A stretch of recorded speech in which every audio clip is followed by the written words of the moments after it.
rock and roll jukebox. Well, it's one for the money, two for the show, three to get ready. Now go cat, don't you step on my blue shoe. And country girl.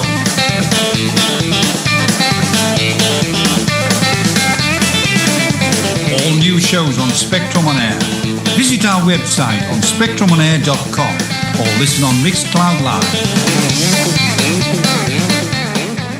Don't forget, you can listen to this radio station on the Get Me Radio platform. Download the Get Me Radio app and listen on your Android or Apple mobile phone, and a whole range of TV apps such as Roku, Fire, Android and Apple TV. You can also listen on Alexa and Google Home devices. Just search for Get Me Radio. Download the apps and listen to this radio station on your favorite devices.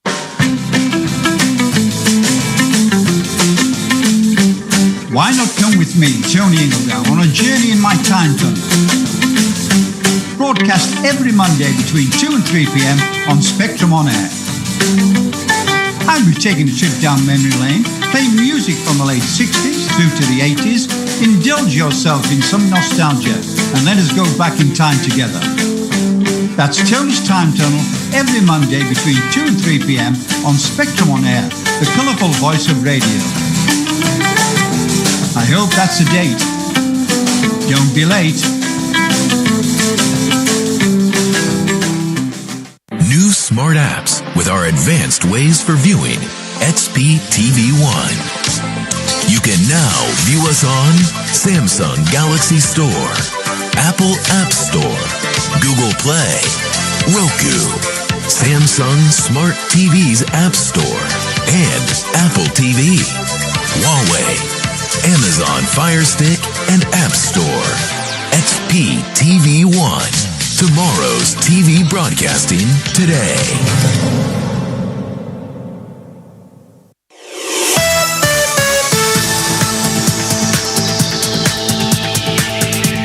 You are listening to Spectrum on Air. The colourful voice of radio.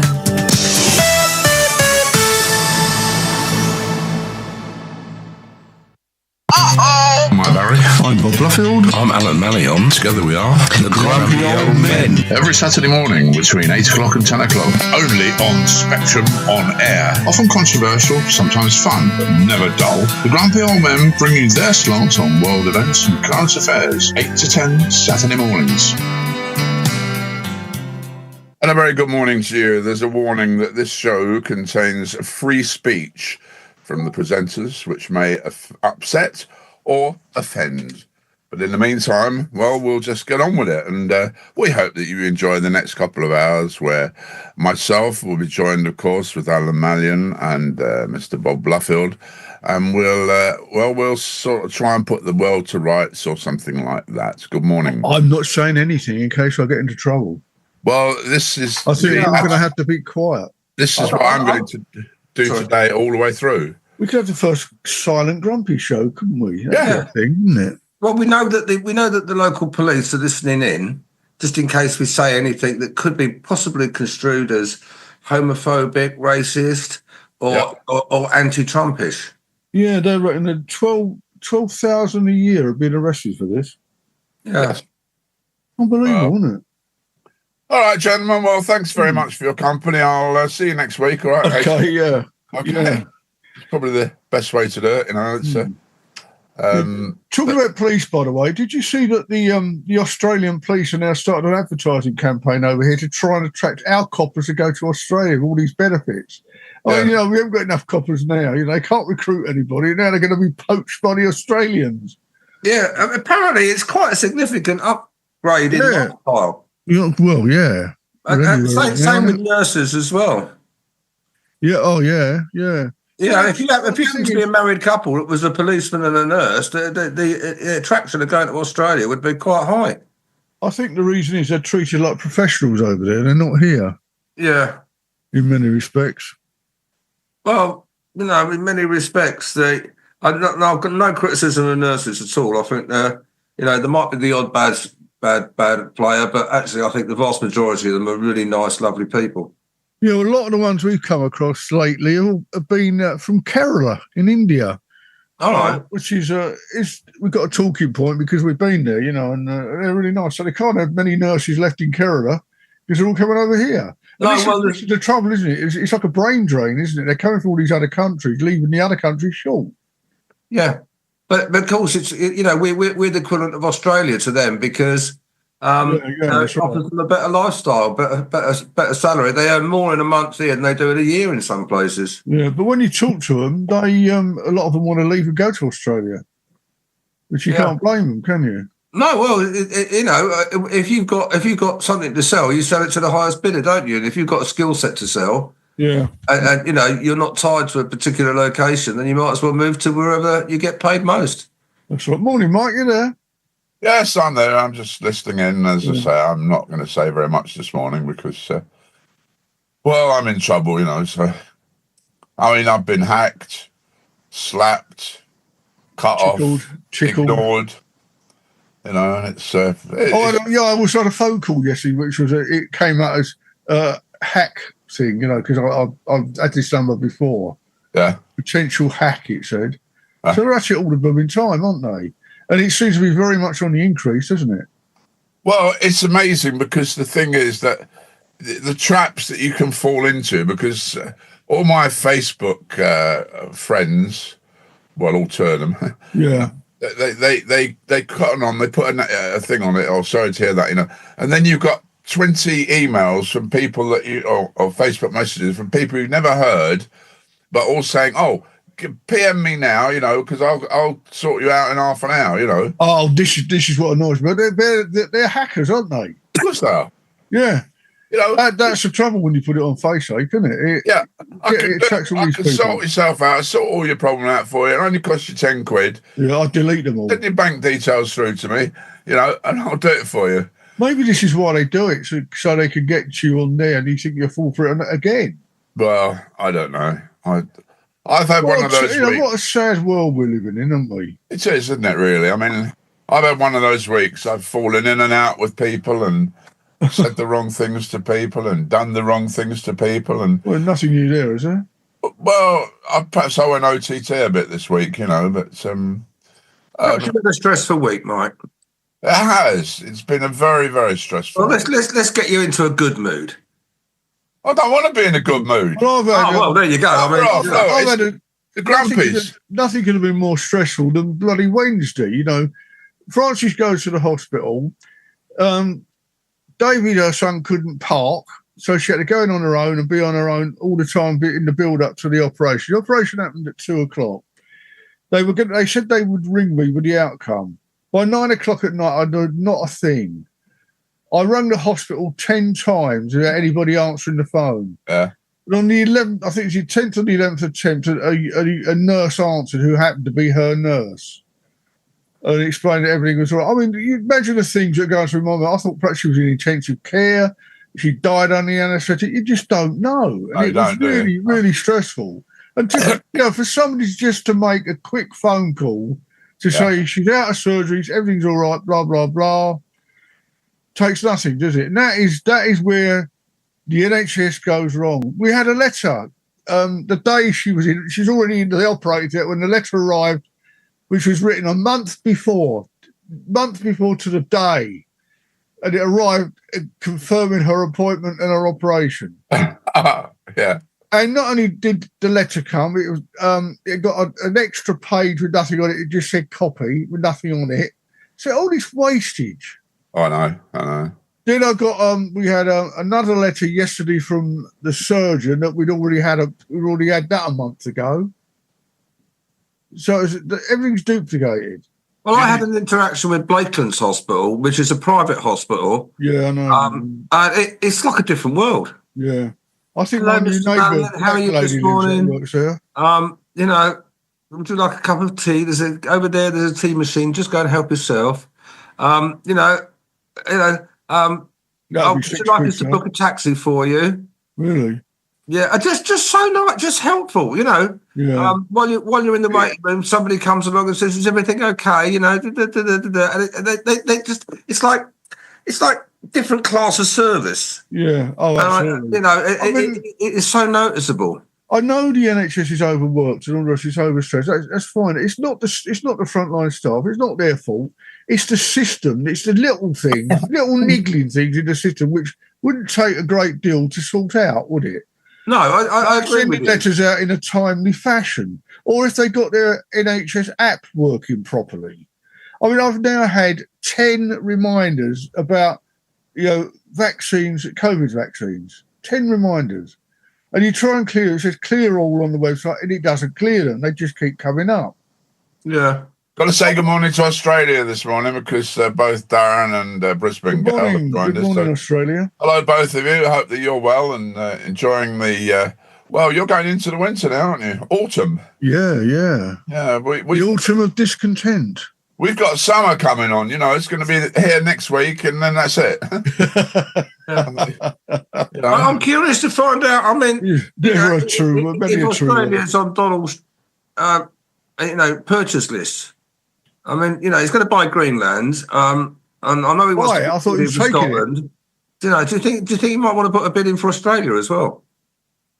Oh, he will do. He might do. Well, old is Reeve, and she's selling us out now with the Yanks. I mean, she's over on trade talks and said that their trade's not as welcome as Europe or something, didn't she? Well, I've heard so many different stories to that extent.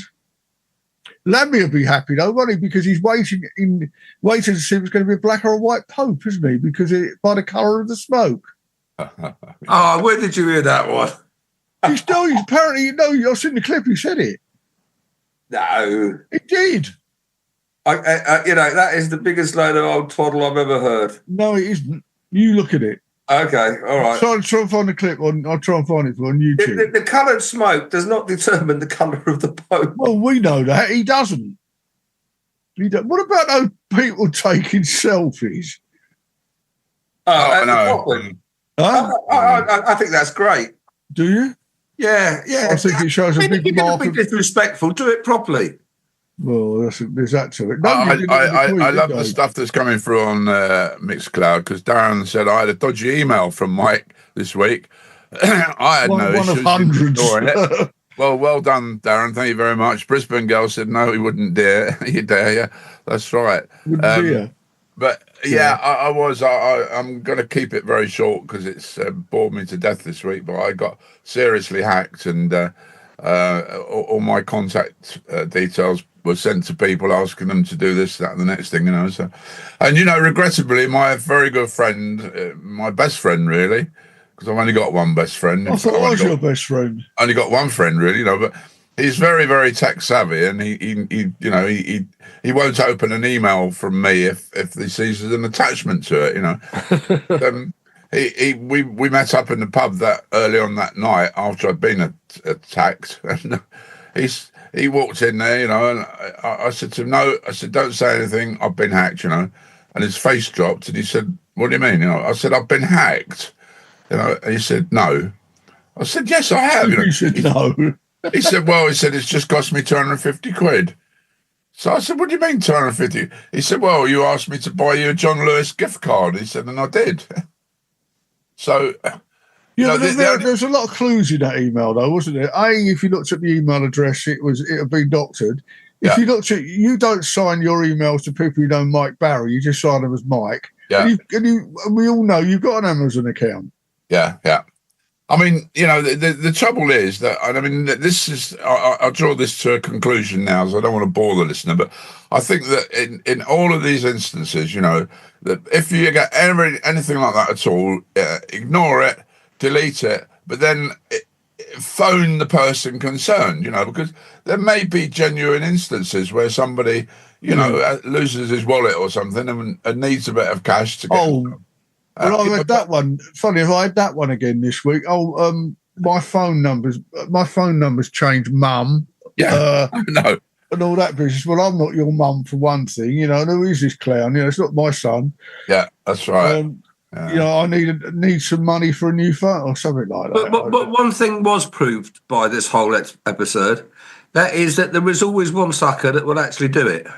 Yeah, that's right. And that's why they continue to carry on with this. It's a well rehearsed scam. Yeah. And then, I think, as you said earlier, I don't know if you said it on there. When you put it on Facebook to warn others, you get all the hackers come out of the woodwork, don't they? Yeah, that's right. Well, surely when they're going on there, they could locate them. Wow. Oh, by the time you put it on Facebook, it's all sorted anyway. So, yeah. Did you report it to the police hacking line, Mike? Is that the one you reported to? No, the government one's called report phishing. Is it? Yeah. They'll publicise that a bit more, didn't they? Well, it's but one there's of those so things. little they can do about it, really, because the player is almost certainly not in this country. No, that's right. Yeah, I wrote a Facebook post to and I mentioned our mate Lewis yesterday. It was a political thing, and there wasn't objection really, and it wouldn't post. I got a red box around it. It kept saying try again. It didn't work. I don't know what that was all about. Well, do you know? I gave up in the end. I mean, I didn't want to keep on about this hacking thing, but I eventually thought I'd sorted it out on Wednesday. And then on Thursday, almost exactly the same time, I had this same message from BT saying, here is your one-time code to use it once, Yeah. that was the code, so I totally deleted that. But then when I looked, again, they got into Amazon and all that, so I then had to go, but I knew how to circumspect this problem then, so I went round and did it. But then when I'd finished it and sorted it all out, I got a ton of emails through because they'd all been stacked up. But I went to send emails to people saying thanks and that sort of thing. It wouldn't send. Yeah. I could receive emails, but not send them. Well, your emails to me this morning they got into the junk box, like the topics for the show and stuff. Yeah, well, but again, I mean, I had to look at the advanced settings, and unless you know what POP3 means and SMPT, and this is it, isn't it? All this, and I mean, I took a gamble and sort of decided that I didn't want that on it, so I took it on. And the next thing I know, I could send emails, so. Oh, I don't know. Anyway, moving on. It's a very sad day for the Roman Catholic Church today because the Pope has, he's up there in heaven now, if there is a heaven. And that's another debate, isn't it? It's almost as if he knew, wasn't it? He wanted to get his chores done over the Easter period, didn't he, first, and do his last performance sort of thing. Well, do you know, I mean... his last stand, wasn't it? There's an awful lot of people that pass away like that, I mean, they're... grandparents, they'll wait until their grandchild's 21st birthday party on Saturday, or something like that. They go to that, or they, and then they die on the Monday, Yeah, indeed. I think it's a case really of sort of people in their brain thinking, well, I will stay alive for this, and then, and then, well, that's it. There's nothing worth living now, and then they just pass on. Might well be. I mean, my cousin's wife. I mean, she was in hospital. She died of cancer, bone cancer, and she had the friends around the hospital. And they had a Chinese takeaway in the hospital, and she was in great spirits, and she was dead the next morning. Yeah. And sort of thing. Talking of which, we haven't mentioned there that McGuiver. Yes. The woman that accused Prince Andrew has committed suicide. For those that don't know, latest news this morning. The latest news, yeah, it's very, very sad. Very strange affair, that, isn't it? Well, affair in quotes. It's. I mean, life is very sad when you look at it, really. Yeah. But I mean, it's like husbands and wives who are devoted to each other. I mean, one of them dies, and you could almost guarantee that the other one will be dead within. Quite often, they give up the will to live, don't they? Yeah. I know it's impossible to sort of answer, but I'd love to know why she actually committed suicide. Was that something that's was caused by the publicity surrounding Prince Andrew?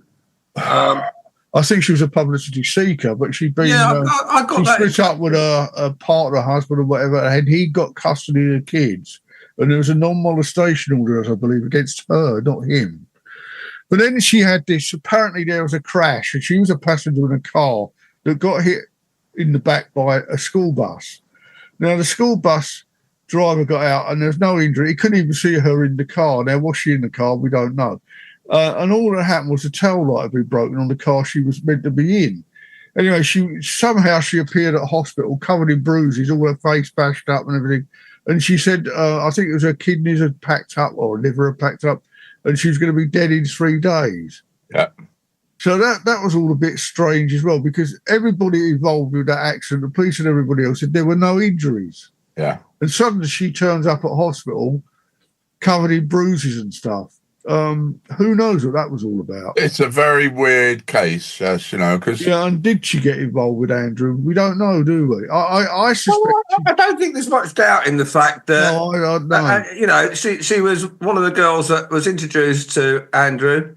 He didn't do anything that was illegal in this country at the time. No, that's right. It's only some Americans that wanted to, again, publicity-seeking Americans. But don't forget that she copped a lot of money out of the royal family because I don't know how many millions it was, but Andrew paid it. Well, his mum paid it, didn't she? The Queen helped him out. Did she? Apparently, yeah. No, I don't know. What about this? What about this King Charles speech and about net zero and all that? Do you think that was out of order? Is he getting too politically involved, do you think? No. Well, I think he is. I don't think he is. I think it's, we've got the experience of the Queen, and God bless her cotton socks. She was lovely, right? Well, she kept out of all this, didn't she? She kept out of it, and she did it very diplomatically. And she was a great diplomat. I mean, she really was a great diplomat. And that's been, I think there's very few people, even the most grumpy anti-royalist would not disagree with that. She was a great queen, and she was the queen throughout my life. And we got used to the fact that somebody in that position did keep their political views to themselves. Certainly, her other half didn't. No, he got clangers Philip, clanger after clanger, didn't he? But the royal family are meant to stay out of political things. It's almost as if he's being led by the government. Well, of course, at certain things he is led by the government. The King's speech is written by the government. So that's another matter. So he is a mouthpiece for the government. The fact that he's got the I don't know quite what the word is. I think the word balls has been used publicly this week. Yes, it has. Yeah. Sorry? Trying to make a serious point, Mike. What did you say, Mike? No, Alan's trying to make a serious point. So okay. I'm just making a serious point that the Conservative leader of the opposition actually accused Starmer of not having balls in Parliament. Oh, that's right. Yes, that's right. I was quite shocked by that. I didn't think they were allowed to use such language in Parliament. Well, apparently they've looked it up, and it's quite okay to use it. Yeah. Well, anyway, so depends how you interpret it. With that in mind, I would say that our king's showing some balls, and he's good luck to him. I like Charlie. Yeah, but the trouble is he's causing controversy because not everybody agrees with his views. Well, not everybody agrees with my views. Yeah, but you're not speaking on behalf of the country, are you? Where did you get that idea from? I'm speaking on behalf of the entire planet. This is true. No, of course, but he's allowed to have a view. You can't be vanilla with everything. Yeah, but this is more than a view. Gentlemen, let me remind you of the announcement that I put at the top of the show. The fact that this is free speech. Yeah. Now, I mean, the king. A king is allowed free speech, and I think that God bless him. He should be allowed to say. Whether you agree with it or not is another matter. Because I mean, I don't agree with a lot of the things that you two say, but I bow down to it because you don't bow down. We don't determine what's happening in the country. Sorry, the whole point of the show is that we actually can openly disagree with each other. No, it's not. No, it's not. Oh yes, it is. Get out there from a pantomime that I watched a few years ago. He's behind you. You look like you're on the Sound of Music this morning, Alan. I'll tell you what. I am. I'm just waiting for a little young girl to come across and singing "The Hills Are Alive." Yes, for those without visual contact, hang on, talking over each other. For those who haven't got the privilege of watching us this morning, just hearing us, Mr. Manning is sitting in front of a scene from the Austrian Tyrol by the looks of it. Yeah. And Julie Andrews is just about to skip out of the distance. Oh, that would be lovely, wouldn't it? Continue. Right, gentlemen, moving on. Can I bring you to a question which I think is quite serious, actually, because last week or the week before, or late the week before, whatever, the High Court judges decreed, they gave this declaration about sex, and they said that, yes, there are only males and females and that, Yeah. But now the government, including Sir Keir Starmer, are going against that. He can't They're make all his, talking he about, can't well, make yeah, his there are mind up. males and females, but there's also transgenders as well, No, I disagree. I agree with the court ruling. I agree with the court ruling as well. Why have we got to have all this nonsense? If they want to be trannies, that's fine. That's their business. Why are they going to be so vehement about it and publicise it everywhere, and make it all such a big public thing? If that's what they want to do, fine, do it, but keep quiet about it, or at least keep it in your own circles. The rest of the world doesn't want to know, does it? But there's been death threats and God knows what, isn't there? Yeah. J.K. Rowling's had death threats over it. And I got very grumpy with the people that went around Parliament Square, spraying things all over statues there, just vandalism. Yeah, so that's not protest, that's vandalism. Yeah, why don't they get 3 years in jail? Yeah, and why Parliament Square has got to be one of the most policed spaces in the UK. I mean, there's more old Bill round there than there are in a police station. It's back to this two-tone policing again, isn't it? Who do they... they pick on people, don't they, now?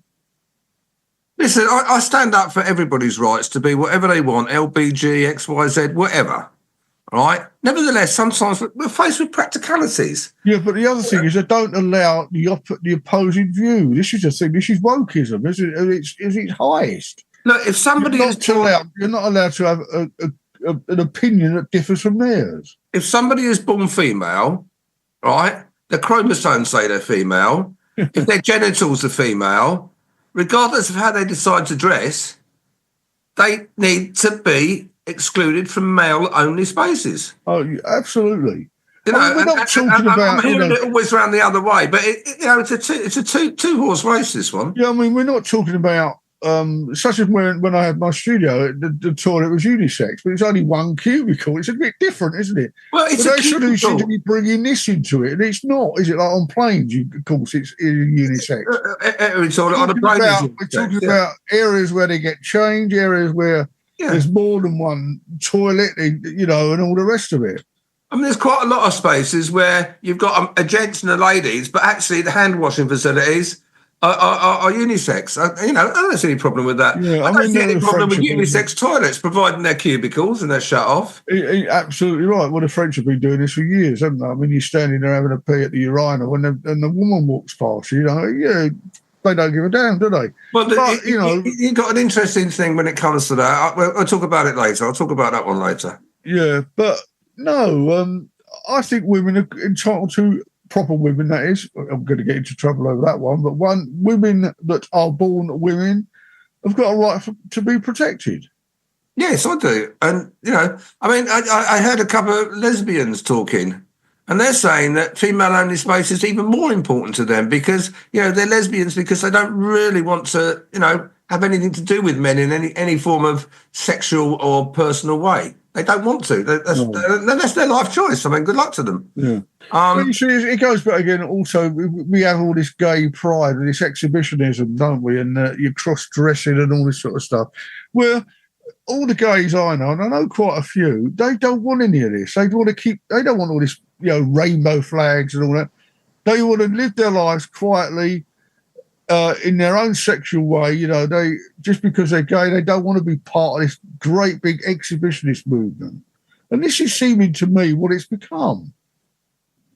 Yeah, I agree with you. I think it's become a bit of a fashion thing. I noticed that when I was a young man growing up in London, that there were a couple of guys that they weren't ever gay. They used to go out with girls and everything, but they became gay. Yes. And they started speaking gay. And what I mean by speaking gay is that sort of gay lisp. Oh, actually, isn't it lovely? Yeah. It's like there's an ad on TV like that, a guy talking to a girl in a cafe. I think it was quite funny, actually. Because it's a gay that I know. It's a learnt campness. Yeah, that's it. There used to be two guys that used to go into the Bedford Arms restaurant every Saturday, and if they had too much to drink, they were joined by a third member, so it was a threesome.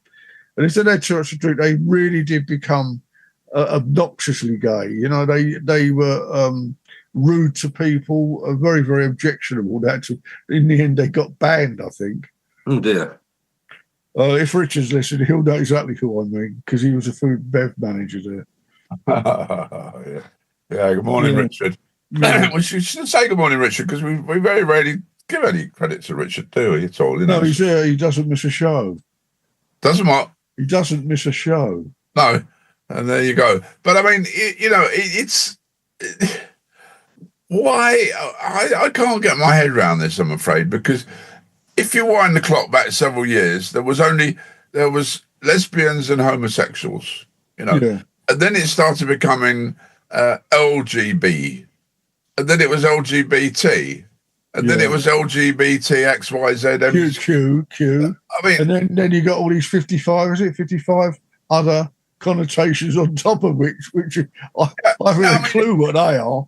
Again, I mean, like you, I mean, I've got a lot of gay friends, and I know gay people, and they're just human beings. If that's It's a gay day, yeah. if that's the way they want to bat, that's the way they want to bat. I mean, there's no I don't have a problem with that. In exactly the same way as I don't have a problem with somebody who's a different colour to me, or a different religion to me. They're all human beings, But once we get into politics, and then what really, really frustrates me is when you get the highest law lords in the country saying, right, that we're drawing a line under all this, males are males, females are females, end of story, wallop.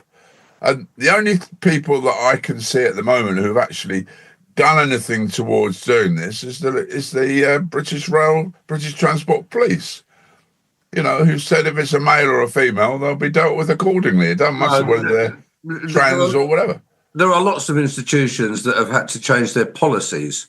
Yeah. One of the biggest one being the NHS. That's right.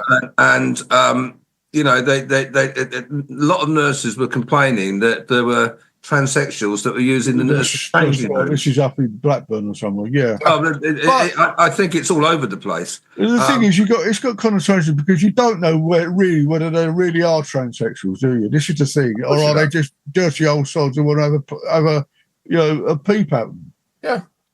Well, I'm sure it's a mixture of all of the above. Indeed.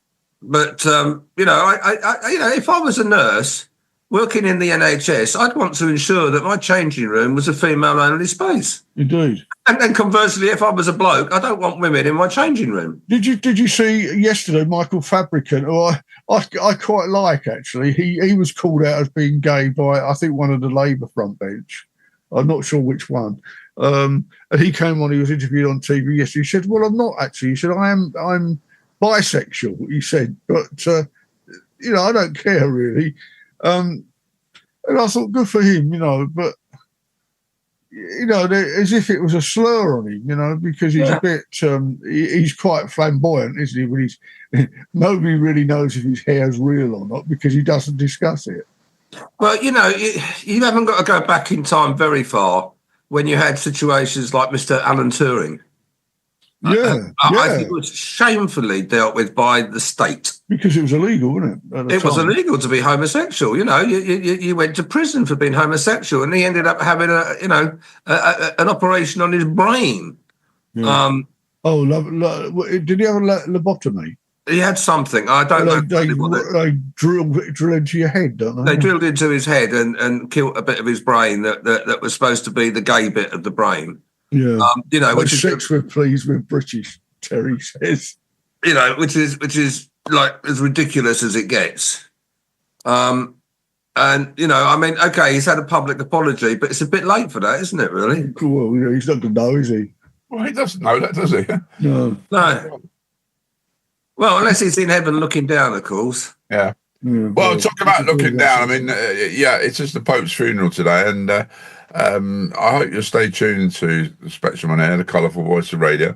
Till after this show, certainly after this show, because the funeral, I don't think it starts until about 10 o'clock-ish UK time, so although it's possibly on television at the moment, it will all be just the reviews and all that sort of thing. But the interesting thing is that I wonder whereabouts Mr. Trump is sitting, because he's going to treat this as a massive world stage for Trump. Oh, isn't he? And if he's not sort of right at the front with all the television cameras on, is he Catholic? No, he's not. Is he not Catholic? Is he? No. The only president I think who's been Catholic was JFK. Yeah, as far as I'm aware. Perhaps you could check that out. Yeah, there was a thing about you couldn't be a Catholic and president of the United States at one point. It was that wasn't allowed. Probably. I think it was Kennedy broke the mold. Yeah. Anyway, the Catholics are going to be sitting in the front row, aren't they? If they're Catholic, but if they're not, they're in the second row. As indeed, Prince is it Prince Ed, who's gone? Who's gone? Is it William? No, it's William. William's gone. Prince William. He'll be in the second row apparently. And quite right. William's doing it right. He hasn't made a big song and dance about it, and he's just going to go there. He's going to be very respectful. He's deputising for his dad, who went over to see the Pope last week anyway, a week before. What have you seen? Trump is now issuing Trump 2028 election hats. Yes. Because he's determined to stand for a third time. I know. And there was a commentator from America on late last night, said he's got no chance because it's against the Constitution. But, wait and see if Trump changes the Constitution. Well, then this is the trouble. I mean, it does annoy me it looks as if it's stacked against him because there's so many hoops he's got to go through because to change the Constitution, is not an easy thing. And hopefully, because, apparently one of the headlines in the national papers this week was millions of protesters march against Trump. Yeah. I think Alan's seen this on the American television, haven't you? Yeah, I've been watching a lot of American television recently, and every single opinion rating is negative towards Trump at the moment. There was some that was as much as 70% of the people involved. That's because his tariffs are costing a fortune, aren't they? Prices are going up. The American people are finally beginning to realise, because so many of them didn't realise that actually they're the ones that pay the tariff. They thought that the tariff, when a tariff was imposed on the UK for 25% for its aluminium, it was that we paid the 25%. Yeah. They didn't get it. It was they that paid the 25%. And that's the penny's beginning to drop all over America. I think they're a bit slow coming forward on it. Darren is saying, if sex with three people is called a threesome, is this why some people called you Handsome Mike? I don't quite understand that, do you? No, I think the connotation might be in the hand, but... Handsome? Oh. Yeah, but I'm not sure about that. Oh, no more. No. I should clarification required. Interesting comment, but sticking with Trump, it's I worry about the phraseology, the terminology that the bloke uses. These Chinese people, they're nice people. We're nice people as well. We're wonderful people, nice people together. Doing a great job, great job, and they're nice people, and we're going to sit down as nice. We're all nice people. That's not. He repeats everything, doesn't he? Yeah, and he's stuffing Lewinsky. Oh, right up the creek. Well, didn't I say this before? I think he's an ally of Putin. Yeah, of course he is.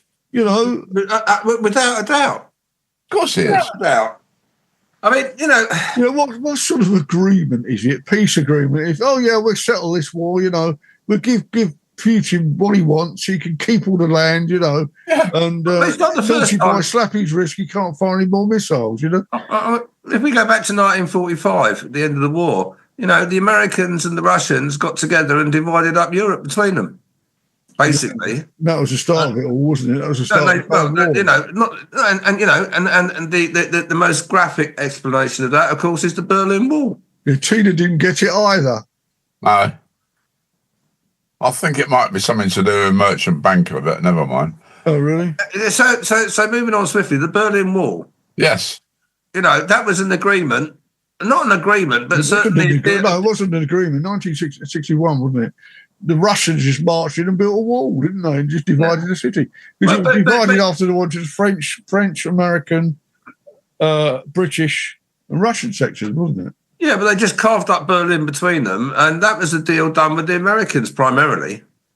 The West was seen as one.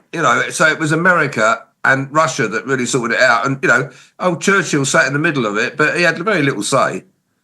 It was a deal done with the Americans and the Russians, and that deal has sort of continued throughout the Cold War. They did cooperate. The International Space Station is a Russian-American project.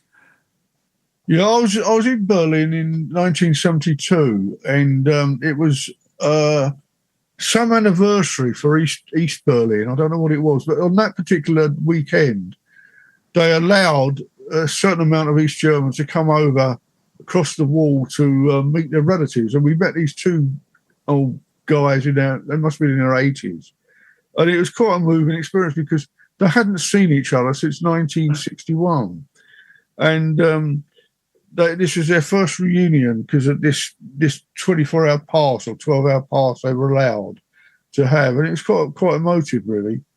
And families were divided like that, just by this great big monstrous piece of concrete they slung up with minefields in between. Anyway, going back to why is it though that just on this Trumpism? Why is it that we three old boys can sit here on a Saturday morning and we can see this, we can talk about it, and yet the rest of the world can't? And why isn't it that our leader, Sir Keir Starmer, and Macron and all the others are up in arms and turning to Trump and saying, Trump, get back in your pram and keep yourself to yourself, Because they're not. Isn't it all getting a bit naughty? Because, Starmer and Reid seem to be upsetting Trump, yet they're trying to do deals with him. Yeah. Well, if you're Trump, you're going to say up yours, aren't you? Yeah. Well, look, I've said this before. I don't think Keir Starmer's doing the worst job ever. I think he's doing all right. I think he's selling our country out. Yes, so do I. I don't think. What was all this meeting with Vander, whatever her name is, the EU woman? The talk now that they're going to form this European army, isn't it? And we're going to be subversive to the EU, and they're going to be able to dictate where our troops go and whatever. Oh, there's been agreements to that now. There's signed agreements to that now. There's been talk of a European army for ever since the Pope was a child. Yes, I know, but he wants this reform, doesn't he, Starmer? Which means he wants to be back in the EU, doesn't he? Yeah. And he's going to get us in the back door without anybody knowing, in my opinion. Again, I don't think he should have done that in the first place. Well, no, did I then? But I now think it was for the best, to be honest, because really? I don't think they're serving us well at all.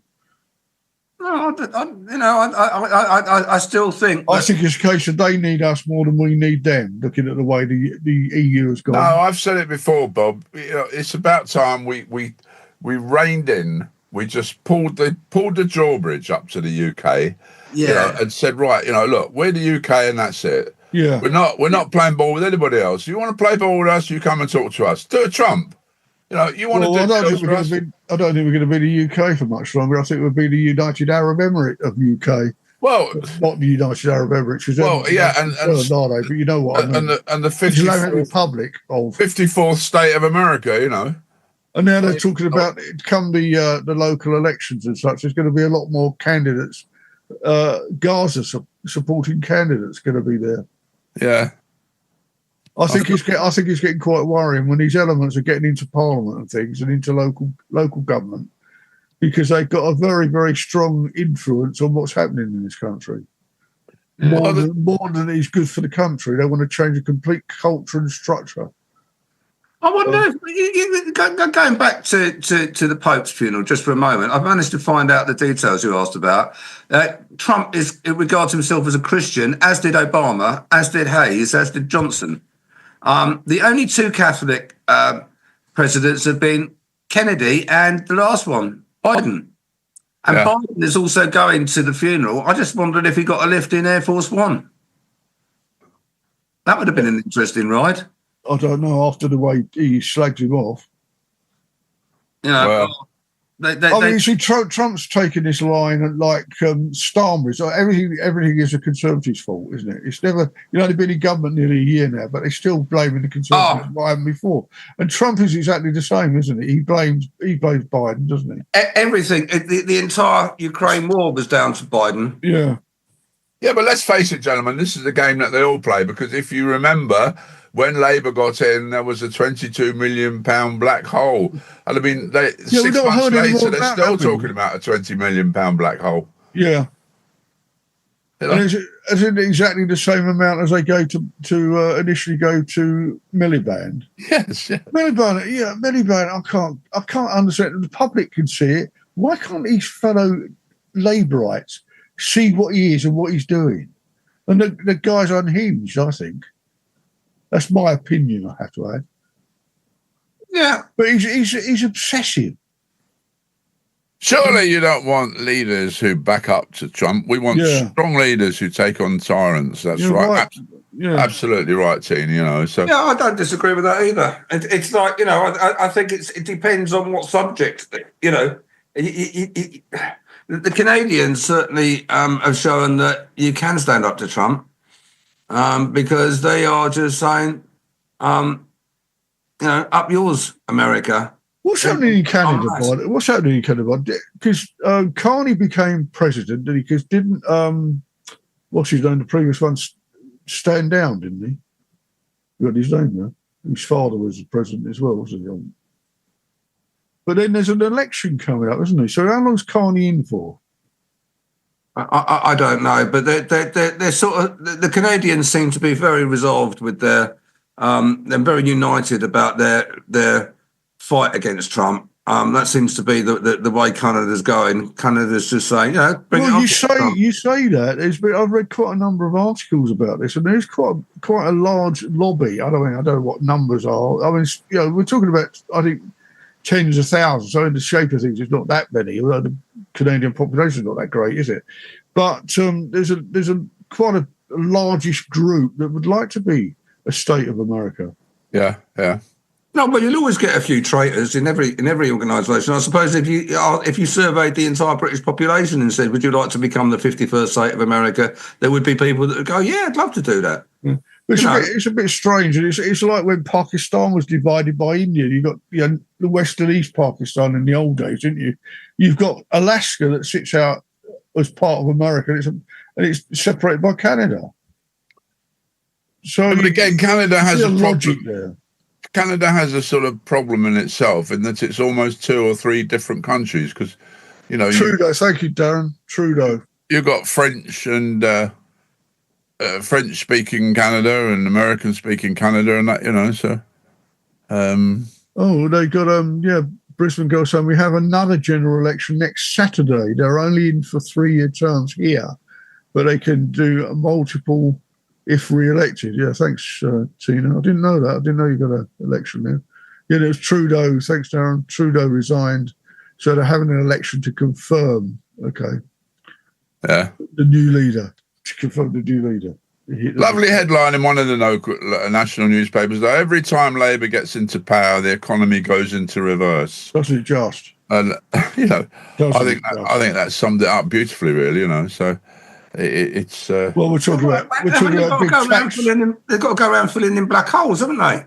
Yeah. We go, we're talking about tax increases again in October, aren't we? I mean, where are they going to draw the line on this? And they're going to bleed everybody dry, aren't they? Of course they are. Well, unless reform gets it. But the working people, we're doing all this for the working people. Yeah, how? Yeah.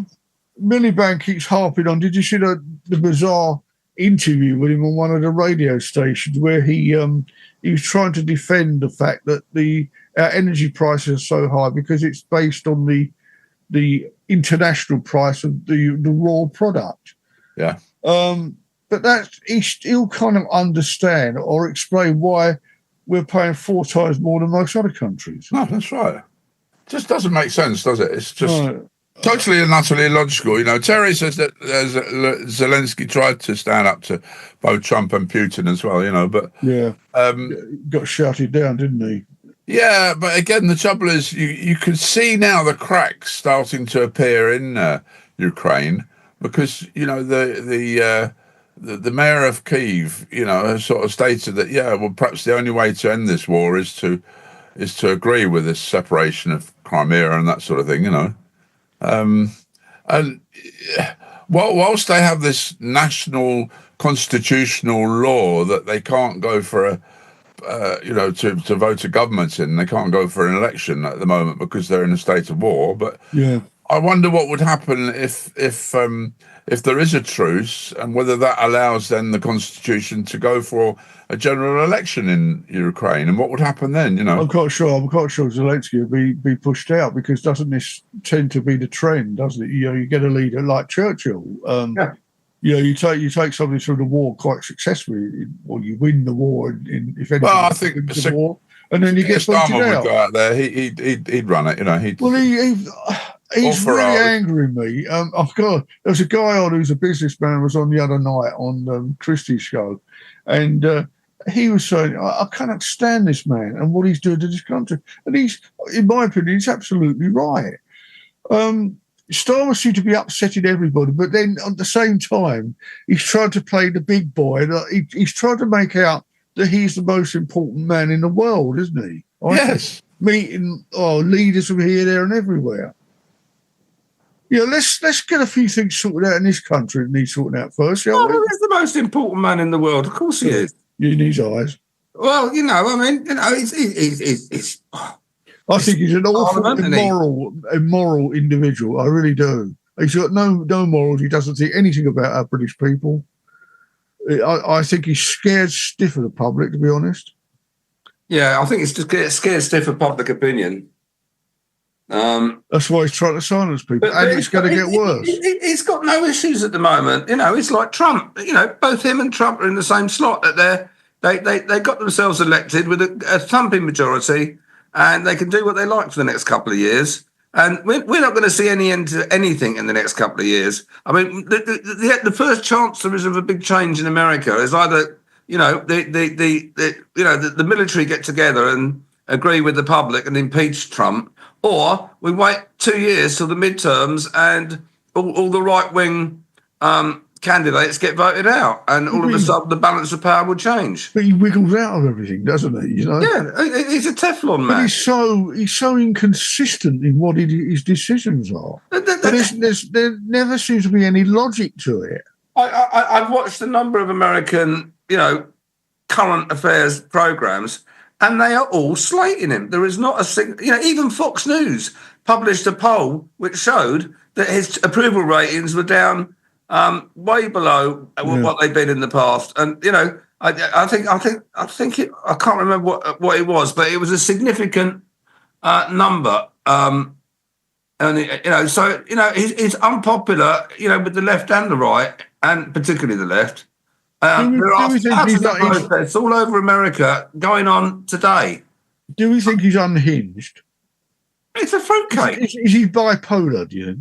I think he's a legend in his own mind, and he lives in a bubble. Yeah, I think that's the problem. And people do, like Putin lives in a bubble. Darren says that one big thing in the US is the way that they treat tourists, the tourism industry.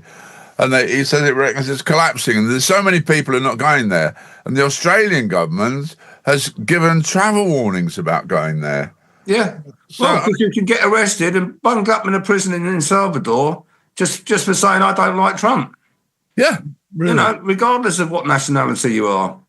Chairman Trump is only interested in making money and profit. I think you're right. Hang on. He's admitted it himself. You know, Trump has said, quote unquote, you know, he said, I like all of this because it's making me very rich. Very rich. Yeah, I'm getting fed up with the independent news stations keep going over every 5 minutes now to Trump in some press conference or other. It was with the Norwegian guy the other day that to show that. what interest has most people got in that? Yeah, no, that's all. I don't think we have in this country. Well, Everyone should be totally following what Trump is doing as well. Is it because he's taking the emphasis on what Starmer's not doing? I mean, you've got to hand it to Trump. He is the best self-publicist ever. There has been nobody better at self-publicity than Trump. He is the star player in that game. Okay, Starmer. He's a great guy. Starmer has got no publicity capability whatsoever. He's got zero personality. Great guy. He's a great guy. Trump said so. Trump said he's a great guy. He's a great guy. He's a great guy. I actually believe he's not done a bad job. And I get Tina's point about... Who's not done a bad job? Trump or Starmer? The point about him being, a bit sucky-uppy, I think there's a time to be sucky-uppy and there's a time to be strong. Are we talking about Starmer now? We're talking about Starmer, yeah. He's got no diplomacy. That's where I disagree. I think he's got lots of diplomacy, and that's what he was showing, and people see that as a weakness. But everybody's entitled to their opinion. I've seen it as a great strength. I mean, it's the exact opposite to what Zelensky did, where he stood up and he got beaten up, quite literally beaten up in the Oval Office, because he didn't play his cards right. And when Trump said you've got no card to play, Zelensky could have said, "Well, I have got cards to play." That is very unfair because English is not his first language. Exactly, I was going to say the same. Yeah, and I don't think he understood that term. I don't think he did. No. And when you're on a presidential thing like that, if you want to have a spate, you have a spate while you're having a cup of coffee outside the press office. You don't have absolutely. Not inside it. I mean, I couldn't agree with you more, but it was stage managed by Trump. It was stage managed by Trump. Of course it was. They ganged up on him, didn't they? Yeah. But, Zelensky should have got up and thumped Trump. Would that be funny? Giving him a good old sore lip, He probably would have got to Guantanamo Bay or something, or Peru. Well, there are hundreds of memes going around the internet at the moment where they start off showing the meat and then all of a sudden Zelensky gets up and punches Trump on the nose. I know, I love that. I just think they're so funny. Yeah. I mean, what people can do nowadays with these memes are just amazing. The trouble is, you spend all day looking at these things, can't you? I mean, I get flooded with stuff. And I just haven't got time to look at it all. No, I can look at shorts on social media all day long. It sums it up then, Alan, doesn't it? Well, there are just so many of them and they're so funny. People are very creative. I reposted one last night, which has nothing to do with politics. It was about a little Dachshund dog. It goes to wait at the school bus for the little girl to get off, his mum, sort of thing. And he waits and she gets off the bus and he wags his tail like that and chases up to her and jumps all over. And then they walk back home. And he does this every night, apparently. And this is apparently a true story. Well, there you go. True stories are abounding here on the Grumpy's on Spec on a Saturday morning. We're going to take a very, very short interlude. We will be back, but it'll give you time to go away and get yourself a cup of coffee and that, But we're going to be looking at how new licenses can stub out corner shops, the cost of it going around Sandringham, for instance, But there's loads more all here on Spectrum Air, the colourful voice of radio. Why not join us on the Road to Shamrocks? Thursdays at 11 a.m. Live with Rosemary, exclusively here on Spectrum On Air. Meet all the acts from the Shamrocks Festival and find out what makes them special, from Lady Gaga to Queen and all genres in between. This show is not to be missed. So, join Rosemary and the festival artists every Thursday live at 11 a.m. here on Spectrum On Air, the colourful voice of radio.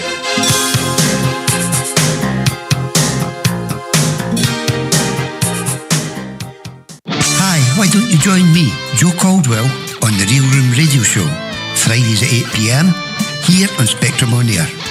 I play fantastic news releases from a wealth of undiscovered talent, and I'll even be interviewing one or two of them to learn more about them and what makes them tick. So join me.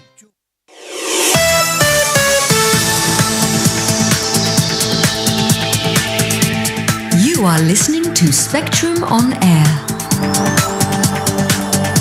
the colourful voice of radio.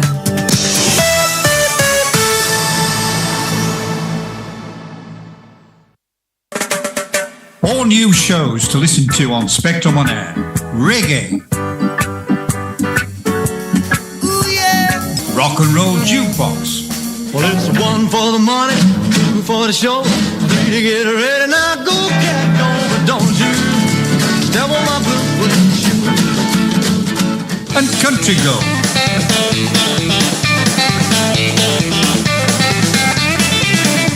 All new shows on Spectrum On Air. Visit our website on spectrumonair.com or listen on Mixcloud Live. Don't forget, you can listen to this radio station on the Get Me Radio platform. Download the Get Me Radio app and listen on your Android or Apple mobile phone, and a whole range of TV apps such as Roku, Fire, Android and Apple TV. You can also listen on Alexa and Google Home devices. Just search for Get Me Radio. Download the apps and listen to this radio station on your favourite devices. Hello, I'm Mike Barry, and every weekday morning between 8 o'clock and 9 o'clock, I'm joined by my cock called Ken, his girlfriend Canetta, a very young cock called Clive, and Barney the puppy dog.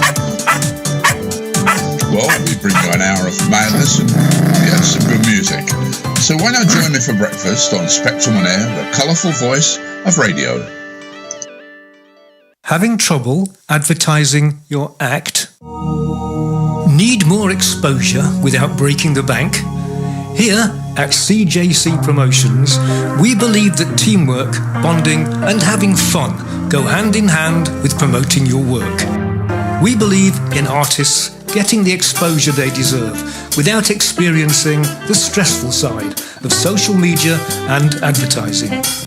With contacts worldwide, covering a multidisciplined media environment, we can target your talent so you gain the experience without the consequence of wasted time in unproductive ventures. So, if you are serious about getting your talent out there, just contact Catherine at cjcpromotions.co.uk. That's Catherine at cjcpromotions.co.uk. And remember, our aim is to nurture your talent, not exploit it.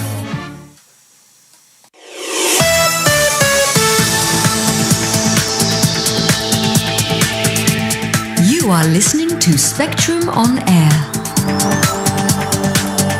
the colourful voice of radio.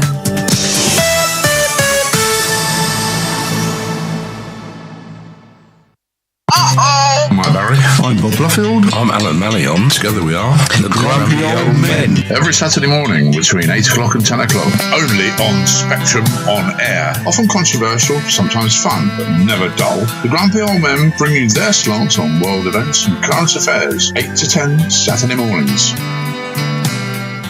And welcome back to the second hour of this morning's Grumpy's on Spec, and a warning that this show contains free speech from the presenters, which may upset or offend.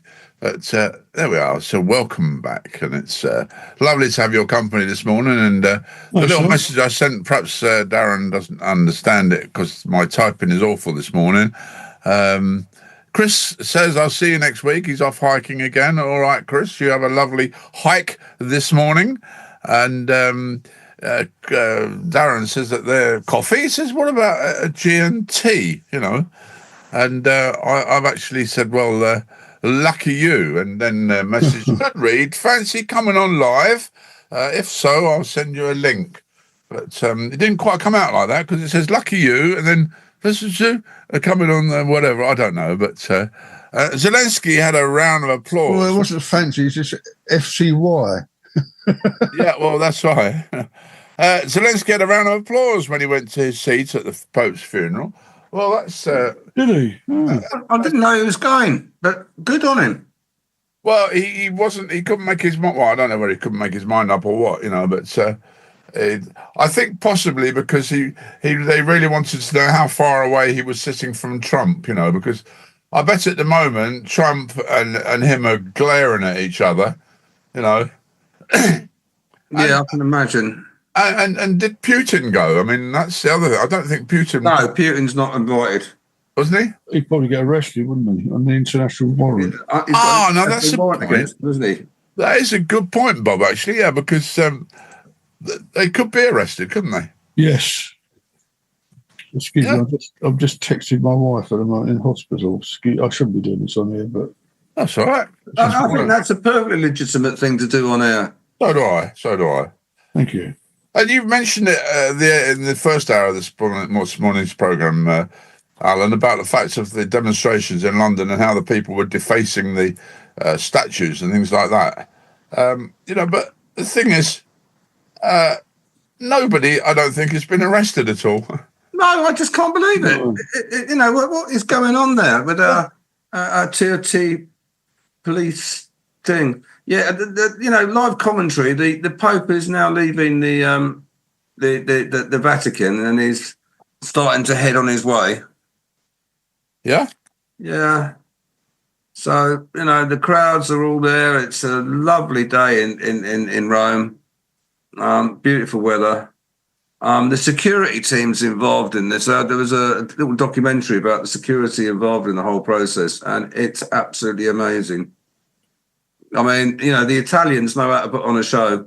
I thought the English were the best, but I think the Italians have outdone us on this one. Have you you seen the size of the Swiss Guards? I think they're going to be 6'8" or something to be a Swiss Guard. I mean, yes, that's right. Yeah, incredible. Yeah, I don't know how many there are of them. There should be quite a lot. Well, I mean, and they're all fighting men. They're not. It's not like an honorary role or anything. It's they're bodyguards.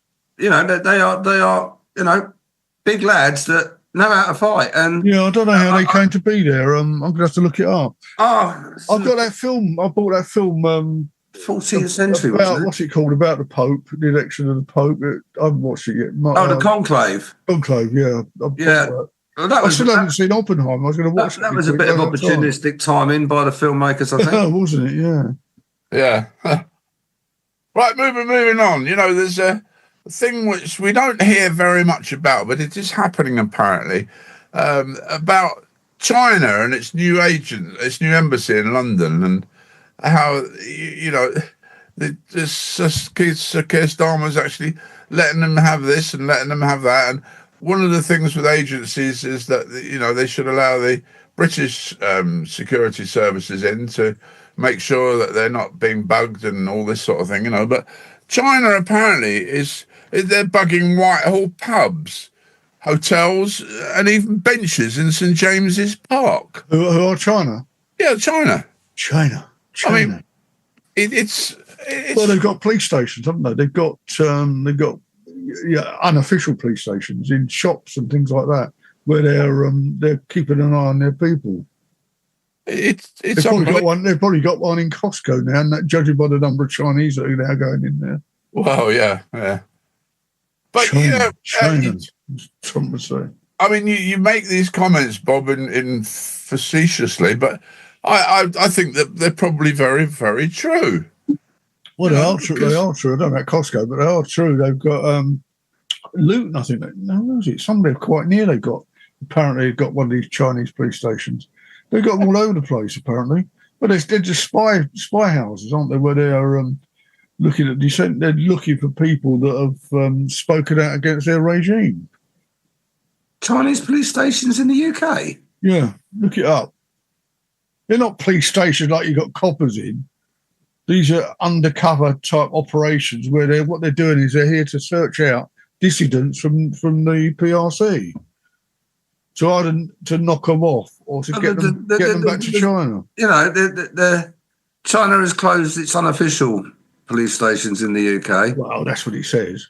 Yeah, that's what it says. You believe anything, don't you? Tom, we do believe anything on the show. Tugendhat said an investigation of these sites did not reveal any illegal activity. Darren says he's loved to. Well, let's make that happen then. Okay. You carry on talking, guys, and I'll see if I can't send them an invite now, actually, so you can click on it. Oh, right, a link, you mean? What? Send him a link, you mean? All right, then. That's what I'm asking you. You're going to send him a link? Yeah. Yeah, because he's already confirmed. So yes. Yeah, that's all right. But it's well, hopefully, But I think the Chinese putting an embassy in London is a good thing. It's not an embassy. It's got an embassy, but they're wanting to build a new one. This embassy's it's going to have tunnels and God knows what, isn't it? It's not on. I don't think Khan's behind it, is he? No. Hello, we've got an echo again. I thought it was a new embassy that they were building. Well, they are near the Tower of London, on the site of the old Royal Mint. Okay. But there's lots of reasons why it shouldn't be built, because it's not just an embassy, is it? It's not just an embassy. But we've got an embassy in we've got a number of embassies in China, haven't we? Yeah, that's right. Well, you'd have an embassy and then you'd have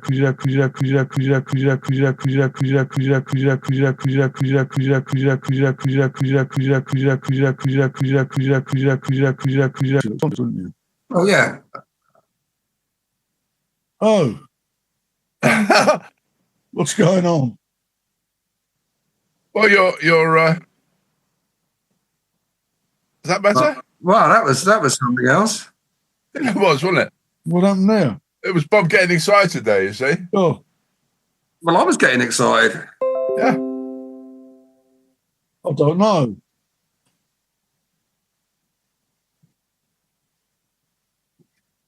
Well, I'm talking about opening my mouth. Did you take your tablet this morning? I did take the tablet this morning, as we were told.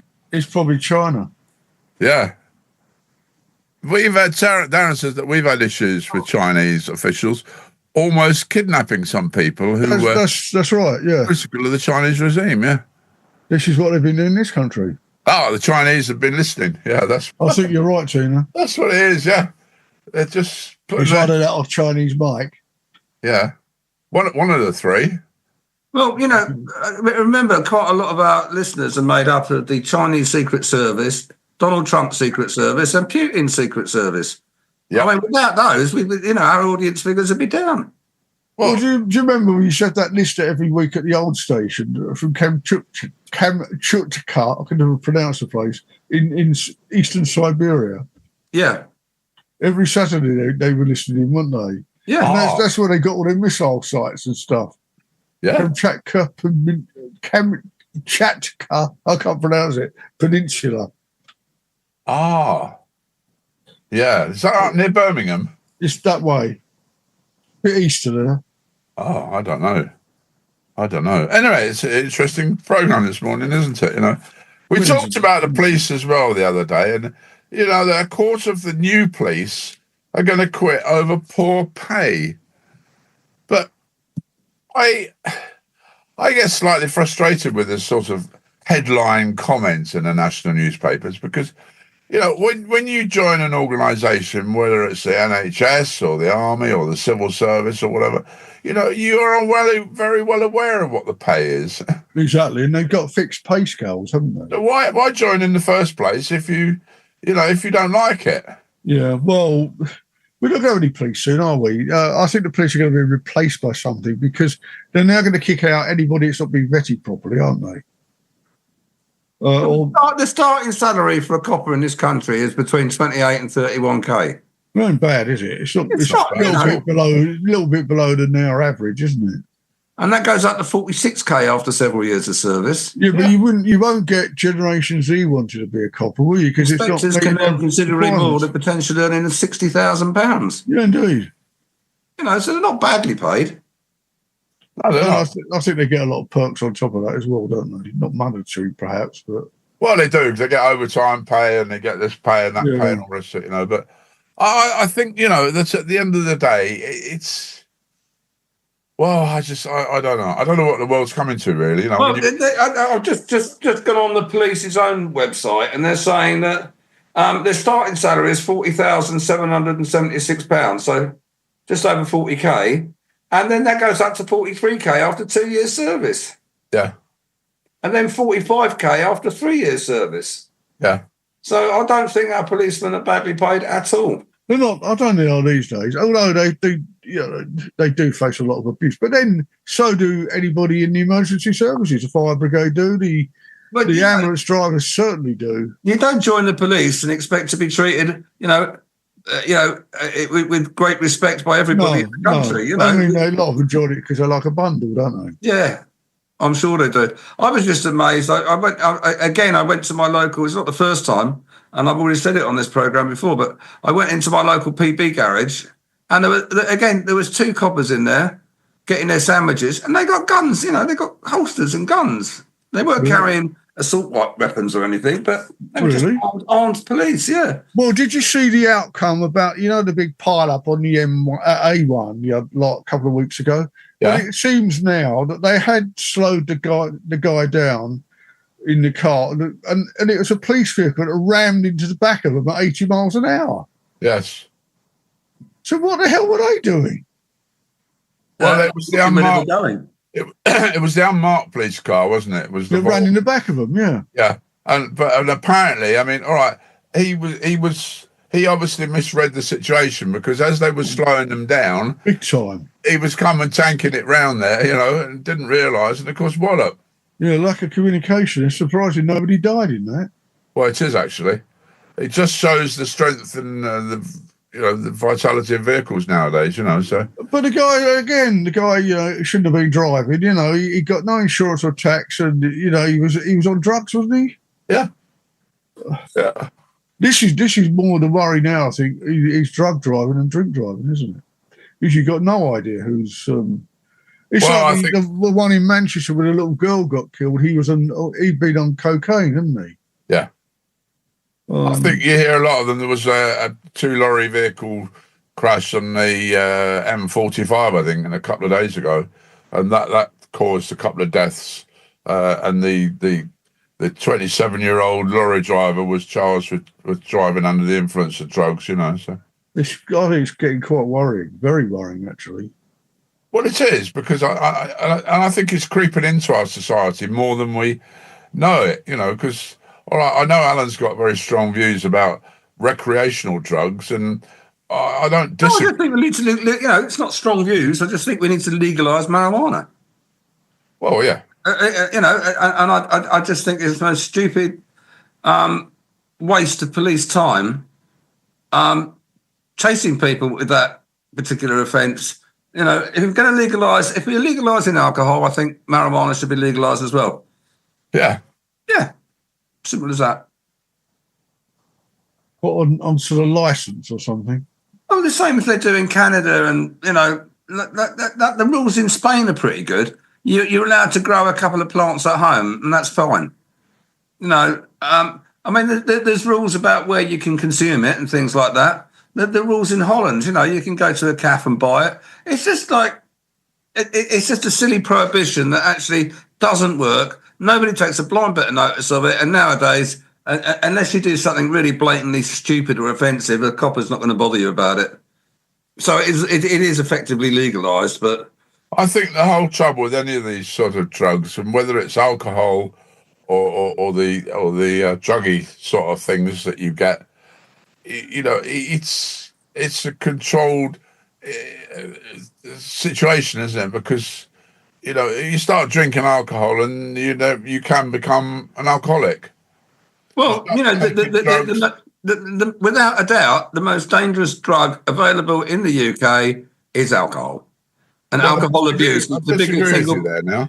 I don't think it's so much now. I think it's lessening because people can't afford it. Yeah. Well, I noticed that a lot of young people have turned their backs on alcohol. Oh yeah, absolutely. And the growth of alcohol-free drinks has exploded exponentially, particularly the one that I particularly like, which is the Guinness Zero, I think it's called. Yeah. Which I think is a fabulous drink. And I'm very happy to go to a pub and actually have a pint of that these days. It's not cheap, is it? But even if you buy cans of it for home consumption, it's not cheap. Well, it's about the same sort of price as a pint of beer. Yeah. Not true. I mean, it's a very nice drink. It's but I think the price of all alcohol is just ridiculous. Although spirits seem to be relatively cheap these days. You can get, a litre of spirits, whiskey, vodka and the like, but as little as about £17 these days. I can't believe how the price of champagne has gone up. I can't afford champagne these days. Well, I used to like champagne. In fact, when I used to do work for, I used to do photography for a friend of mine who owned a restaurant, and he used to pay me in a case of champagne. Yeah? We used to have the pink, what was it? Can't remember the make of it now, but it's Chateau Moët? No, it's not Moët, no. I'll come to it in a minute. See, I'm glad to hear you say Moët as well, because a lot of people say Moet. Yeah, well, yeah. No, that's. I've been to their champagne house actually. Have you really? Yeah, I've been in the cellars. It's a huge cellar of this champagne, and the guys all turn the bottles by hand. Oh, in rotor, that's all they do all day. They just turn the bottles. In the I've got to come back to Darren because he's propagating what I think is the biggest misconception of all time. He says that the problem with marijuana is that often a gateway to other drugs. I would say the biggest gateway drug on the planet is alcohol. Without a doubt. No, I disagree with you. I don't. More people try something when they're drunk than when they're sober. It is the big gateway drug. Marijuana is not a gateway drug. It might be to some people on occasion. Oh, well, you can't generalise. I think it is very hard to generalise. But when you're saying making a statement like he says that often it is a gateway drug. So to be fair, it's not saying everybody. But the biggest gateway drug of them all is alcohol, and people don't seem to associate alcohol with drugs. Well, I think they do. They do. What gives you the idea that they don't? Well, I think that people, in many cases, as you say, the two go together. I had a reception at my house some years ago, and it just made me laugh. There were a couple of people that were having a little puff in the corner of the garden, and there was a let's just say a local dignitary was around my house, right, with a cigar on, a glass of brandy, and he was standing by where the barbecue area was. Do you know, I think it's absolutely appalling, the use of drugs. And he's sitting there with a cigar and a bottle of brandy, and I'm going, was that Winston Churchill? It was somebody who was as dignified as Winston Churchill. I'm not going to mention their name. Brisbane girl saying you can grow it for personal use here. You will be arrested for dealing in it. I definitely think that's fair enough. Fair enough. It can do a lot of damage. I don't disagree with you, Brisbane girl. I think you're absolutely right. But I think, I don't use it myself. I used to in the past, but I don't anymore.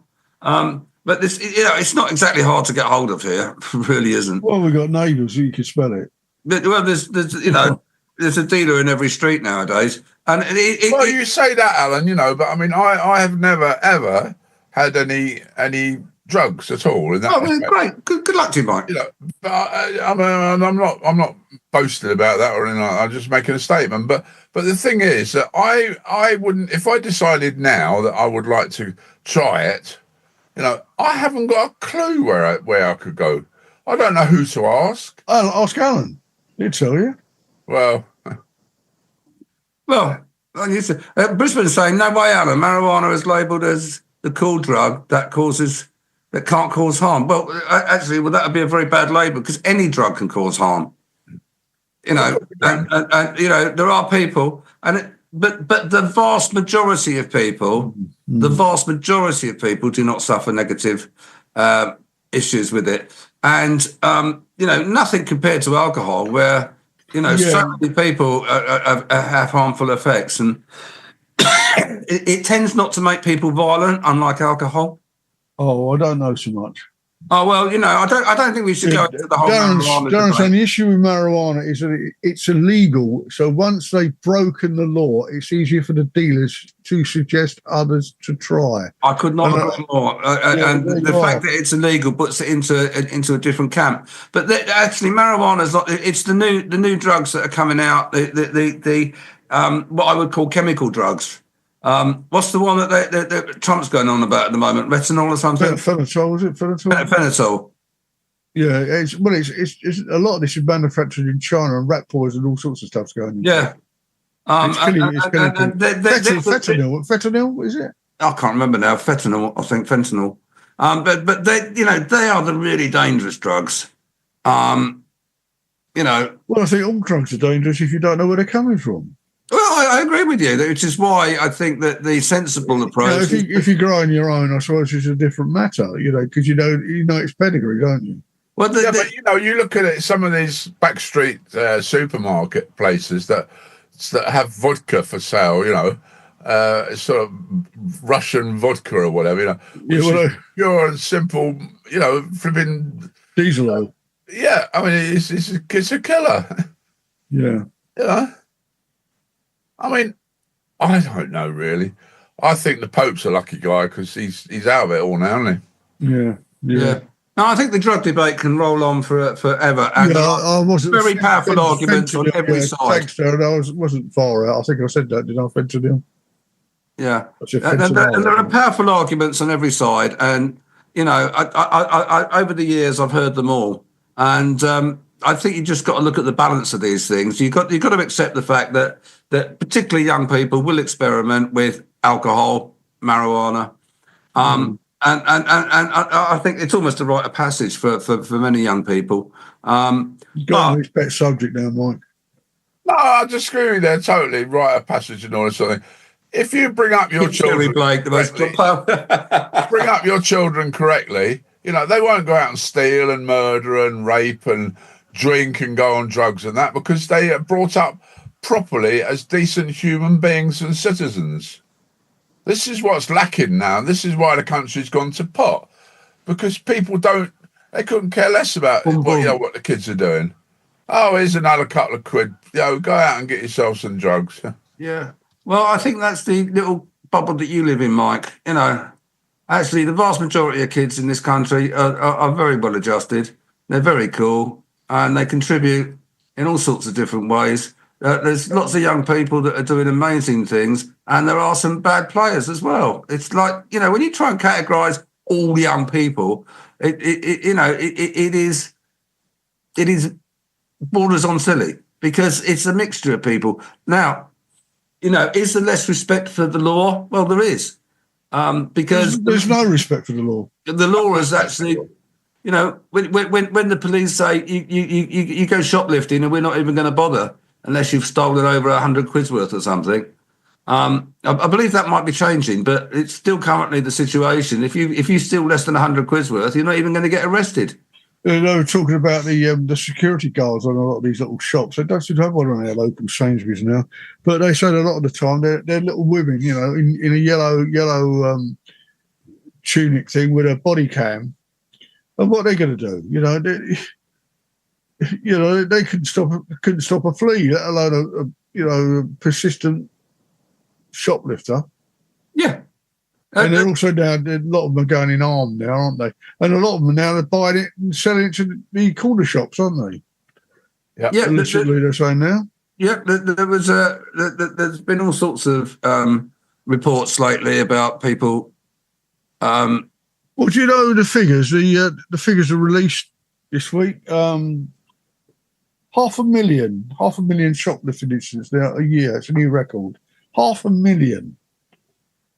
Unbelievable. By the way, did we hear about the man that the guy that was David Joyce, who was shot dead at Milton Keynes railway station? Apparently, they're saying now at the inquest that he called the police. He dialed 999 himself and said there was a man about with a gun. Yeah, is what was released last night. So, the inquest has been opened and then, of course, as usual, closed again, isn't it? Yeah.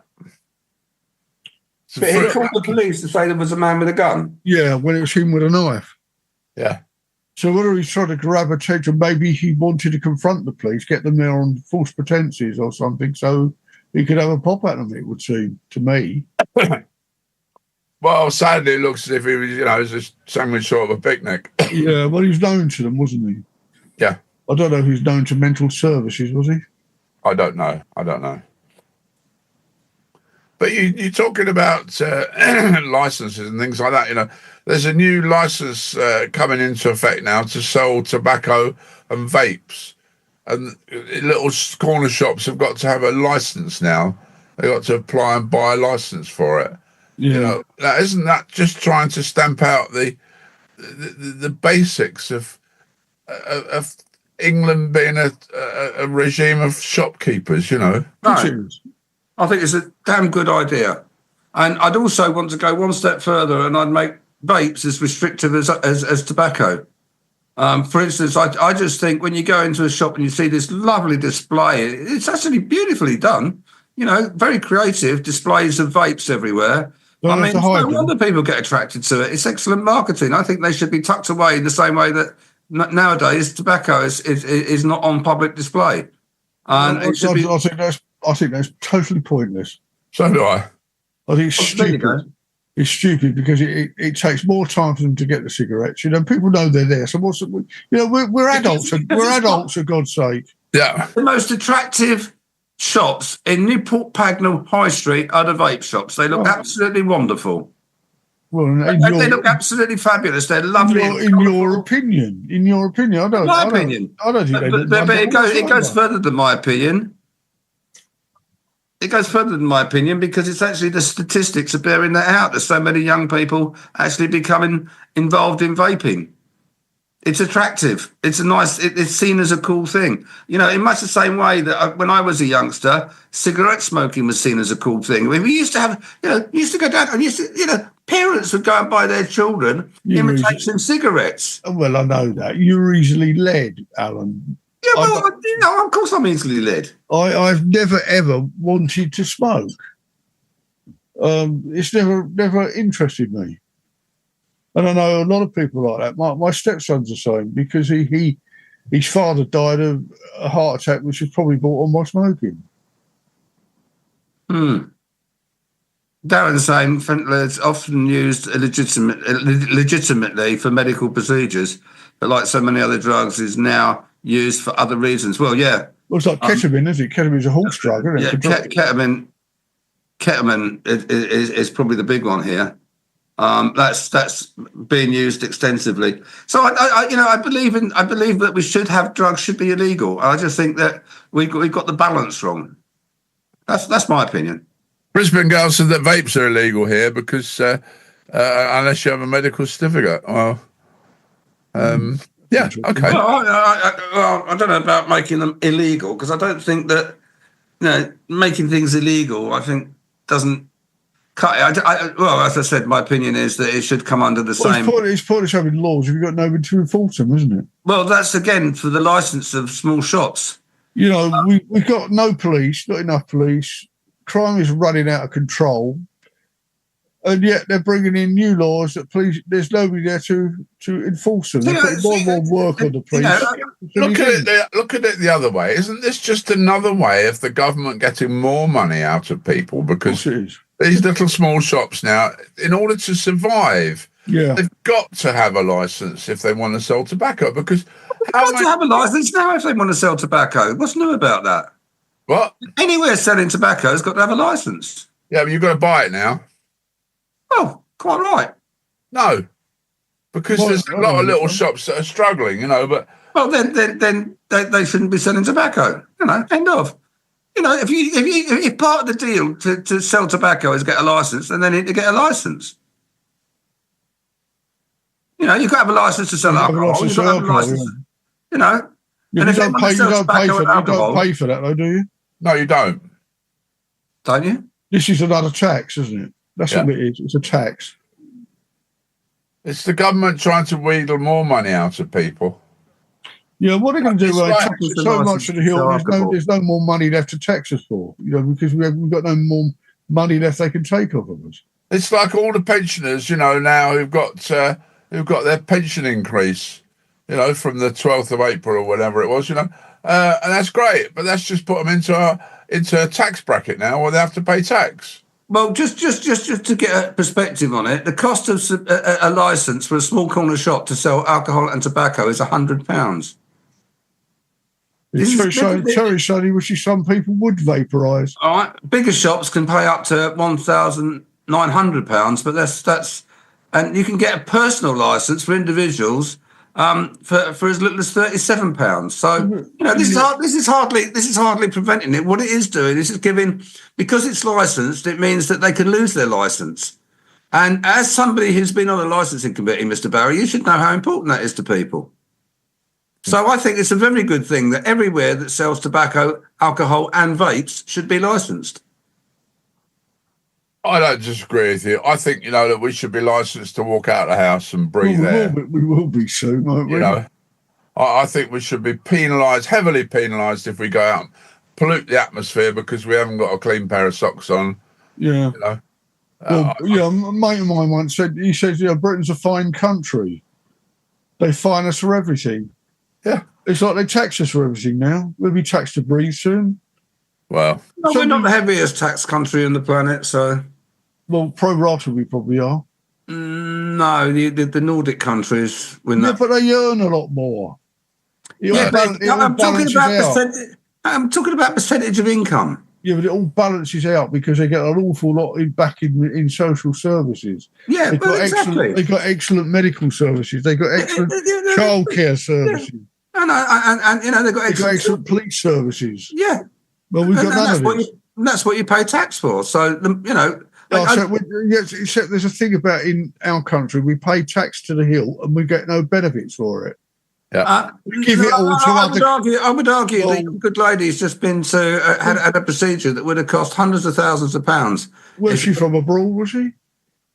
No, your good lady. My good lady. Yes, but that would if you lived in America, you'd be having to sell your house now. Well, I know that. Well, you'd have to have insurance. Yes, I know. Or have very good insurance. I know all that, but by the same token, we're still allowing health tourists to come in the country. Same thing. We're still giving billions in foreign aid to countries that don't like us, countries that won't take their prisoners back. Yeah, Pakistan, for one, cut off their foreign aid. Yeah, absolutely. They comply. And Alan, you're saying, that Bob's a good lady, all right?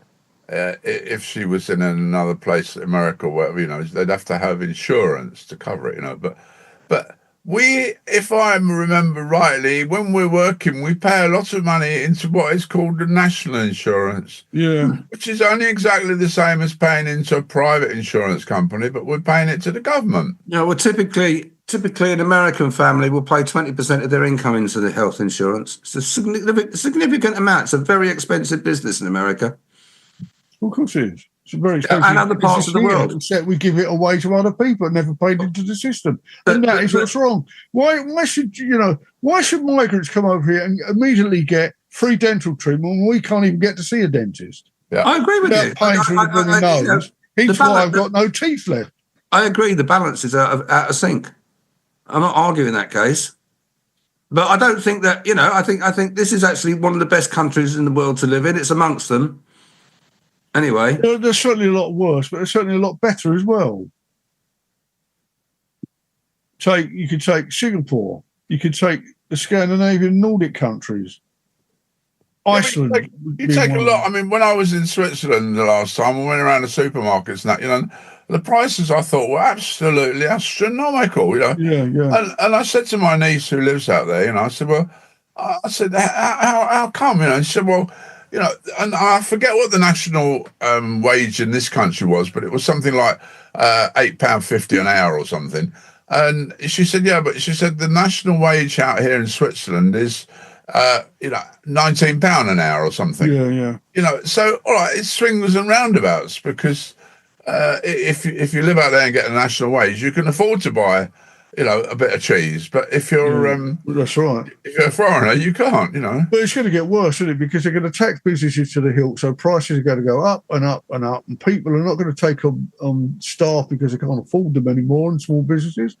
Therefore, there's going to be more people claiming benefits. We're on a really rapid spiral downhill, I think. Talking about that, politicians don't seem to be able to comprehend this. Talking about that, I don't know whether you knew, but from the 12th of April, which is a couple of weeks ago, it is now illegal to bring into this country any dairy, cheese, or meat products. Anything. Yeah, because of foot and mouth. Anything dairy, cheese, or meat. It's because of foot and mouth disease, isn't it? Yeah. But the thing is, there are little or no checks at the ports. And, what happens if you're in France and you buy a flipping, a sandwich to eat on the way back, you get on the Channel Tunnel on the train and they confiscate it. Oh, well, you're breaking the law because you're bringing it in.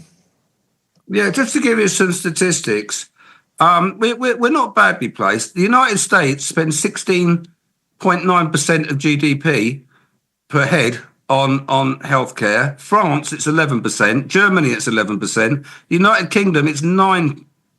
Spain is 8%. Italy's 8%. South Korea is 8%. And Turkey's 4.2%. Most of these countries have sort of part contributory systems, don't they? Well, many of them do, but I know somebody who's been using the Spanish system recently and reckons it's wonderful. They've had same in France. I mean, people I know in France, and I've got friends in France that say exactly the same. Well, it's a pity that Chris has gone off hiking at the moment because he would come up because he's just recently been for some checkups in Portugal. As you said, they all speak English as well, don't they? Yeah. And they do in Spain. And the thing is, as Bob's been through for the last 2 years or so, horrendous upsets and worry and everything else, because of the inadequacies of the National Health Service that we've got. It's the frustrations of it. It is. Yeah, when it works wonderfully well. But for example, as Alan keeps harping on as well, that the fact is the doctor's surgeries don't link up with the hospital systems. No. Well, some are beginning to do that now. But it's still a postcode lottery whether they do or they don't. And it's about the paperwork. I mean, before Frances had this surgery this week, she'd already filled in all the disclaimer forms and pages and pages of stuff we've been given of all the side effects and all this, and then they tell you again because they're covering themselves. And then when she gets to the hospital, she has to go through the whole lot again. And, if you're about to have an operation, you're hardly in a frame of mind to read and complete and sign forms, are you? No. And then there was a person on GB News this week. This was about planning applications. And she produced all this paperwork that you got to do this before you can even apply for planning permission, and there's this and then there's that, and it ended up with a wad of about 10 separate documents, some of them multi-pages. One of them I think was 110 pages, and this is what is stifling growth, isn't it? Have you got your planning permission yet, Mike? The bloke came round on Wednesday and took 2 or 3 photographs and then went away and said, you'll get your certificate in a few days, £1,000 quid, sir. But but you're talking about that. I mean, I my dentist is private, but twice now in the last 3 years, I've had to fill up a long questionnaire that they send me about my habits. How often do I clean my teeth, and do I drink, do I smoke, and what do I eat, and my weight and height, and all this sort of thing. Why? I've done it once. The last time I went to the dentist, I think they said, "Oh, will you fill in this thing?" I said, "No, I've done it." "Oh, well, has there been any changes?" I said, "No." Oh, okay, all right then. So I now get another one, and I'm going to the dentist on Monday, but 2 weeks ago, I get this questionnaire through again. So I thought, all right, fair. I'm not going to argue, I'll just do it. So I sat down and did it, 5-6 pages, I think, and the one page that said your name, address, age, and that, it was all there, all typed out, and I just had to agree that it was correct. So I agreed it was correct, but it wouldn't agree to send the whole document back because it kept saying, you haven't completed page 1. Oh, yeah, I've had things like that. Page 1 had been completed for me, So I had to email the dentists and say, look, sorry, but I have filled up your form, but I can't send it because it's. Oh no, they said that's all right. Don't worry about that, because that's okay, no problem. So why send it to you in the first place? What's it for? Because I know exactly what's going to happen on Monday morning when I get there. They're going to say, "Oh, could you fill out this thing for us, please?" Oh, what is the point of all this if it's got nothing to do with your teeth? Well, it's for their statistics, you see, because they build up this plan that if you're overweight or if you smoke, so you can charge you more. If you drink and all. I mean, anyway, our dentist now is becoming. It's got nothing to do with dentistry and whether you want fillings or anything like that. It's all to do with this.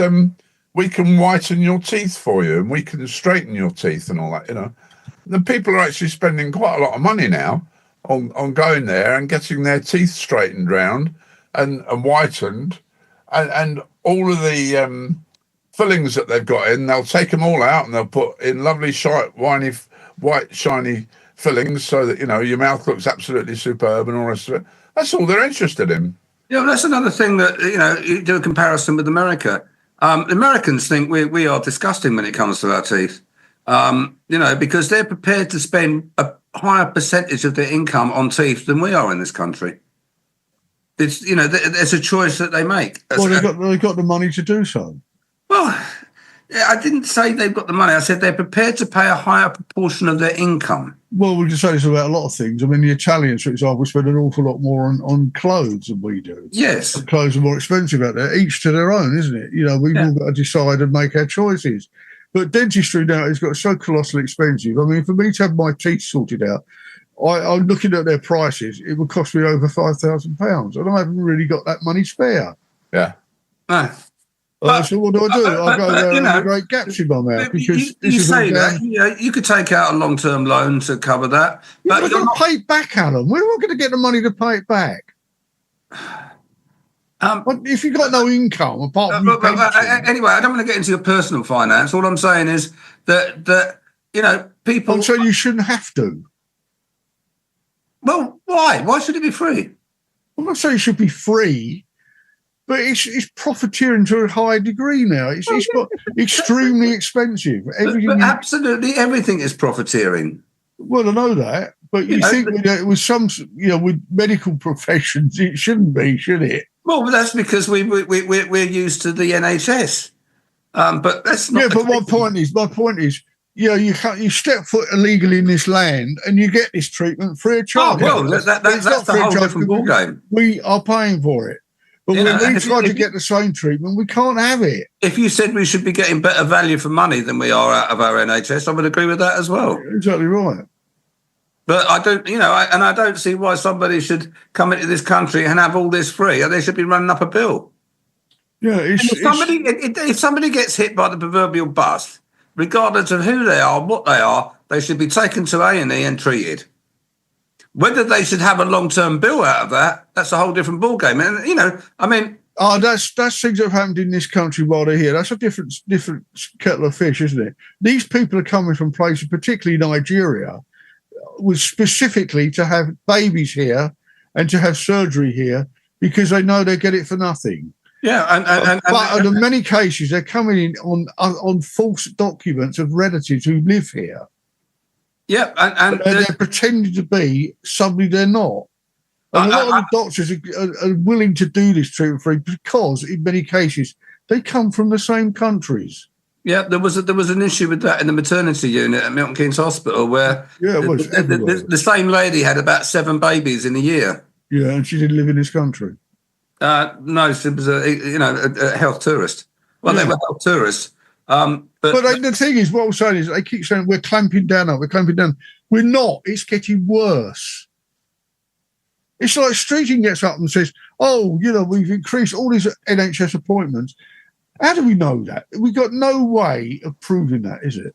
Well, we got Rachel in the accounts. She's got a little tab, mate. Rachel in the accounts. She's totally clueless. No, she's not. She's in America standing up for us at the moment. Yeah, you wait and see. Well, I'm going to wait and see. I think she's going to cause havoc. Yeah. Well, I hope so. I hope she... she sold down the line, eh? I hope, as Brisbane girl saying, we should stand up a bit more to Trump, and I'm hoping that she'll do it. Come on. Do you think Rachel from accounts is going to... There's no contest there, is there? Well, she's not dealing with Trump. I think he will... No, I know, but they will see her for what she is. What is she? Inexperienced. No idea what she's doing. Really? Well, I think she'll probably have more experience than an American counterpart. Oh, come on. It was probably running a corner shop a week ago. I doubt that. You know, without a license for vaping. Yeah, but the fact is, she lied about it as well, didn't she? You know, she what, on her CV? Yeah, she was she got all the experience at the Bank of England when she hadn't. You know, she's probably on work experience or something. She wasn't on work experience. She was actually on salary, but I think she did what most of us do, slightly embroidered her CV. She was a clerk. She wasn't a clerk. No, you say most of us do. No, we don't. I've never done that. No, not me. No. That's why you're not in government at the moment on a 200 grand salary. I was told by the job centre that I got to cut my CV down because I was too experienced. Yeah. That advice has gone out to a lot of people over the years, and it's totally wrong. Yeah, but the advice is now you've got to be an ethnic or transsexual or something now to be considered for jobs, haven't you? Well, that's more to do with myth and politics than reality. I don't think so. The NHS are doing it. West Midlands Police are doing it. The Royal Air Force did it, and it all backfired, didn't it? Yeah. And it all backfired on them, exactly. But they don't appreciate they're making mistakes and they're discriminating against white people. Well, positive discrimination is something that I've always been against. I think it's one of the worst things that has ever happened. I can understand the motivation. We need to get more black police officers. Great. Well, then advertise it. Say, look, become a black police officer. It's a great life, 40 grand a year salary. Well, that's what they've done. Alan, you say